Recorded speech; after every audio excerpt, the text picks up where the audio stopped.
ঘাটশিলা থেকে বেলপাহাড়ির শিমুলপাল এলাকায় বাঘ ঢুকেছে। জিনাত নামের ওই বাঘিনী এলাকায় ঢুকেছে বলে দাবি বন দপ্তরের। বন দপ্তর এবং পুলিশ মাইকিং করে সবাইকে সতর্ক করছে।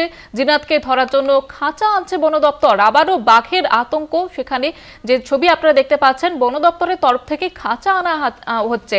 বন দপ্তর এবং পুলিশ মাইকিং করে সতর্ক করছে স্থানীয় বাসিন্দাদের। প্রতিনিধি অরূপ ঘোষ রয়েছে আমাদের সঙ্গে টেলিফোন লাইনে। অরূপ, কি জানা যাচ্ছে বন দপ্তরের তরফ থেকে কি ব্যবস্থা নেওয়া হয়েছে? দেখো, ঝাড়গ্রাম লাগোয়া ঝাড়খণ্ডের জঙ্গল থেকে সেই বাঘিনী ইতিমধ্যে ঝাড়গ্রামে প্রবেশ করেছে, এমনটাই সূত্র মারফত জানা যাচ্ছে। ফলে আতঙ্ক ছড়িয়েছে বেলপাহাড়ি ব্লক জুড়ে। ইতিমধ্যে আমরা যেটা আরো জানতে পারছি, বেলপাহাড়ি যে শিমুলপাল এলাকা রয়েছে সেই এলাকায় ঢুকে পড়েছে বাঘিনী জিনাত। আর তার খবর জানার পর রীতিমতো পুরো এলাকা জুড়ে মাইকিং চলছে প্রশাসনের পক্ষ থেকে।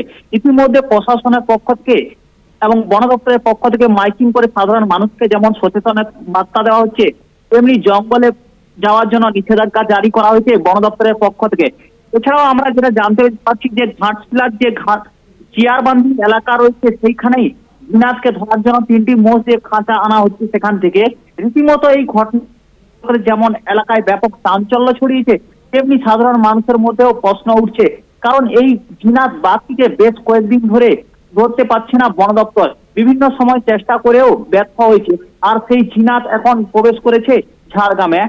চুইতাদি, ধন্যবাদ জানাবো অরূপ। আমাদের সঙ্গে টেলিফোন লাইনে ছিলেন প্রতিনিধি অরূপ ঘোষ।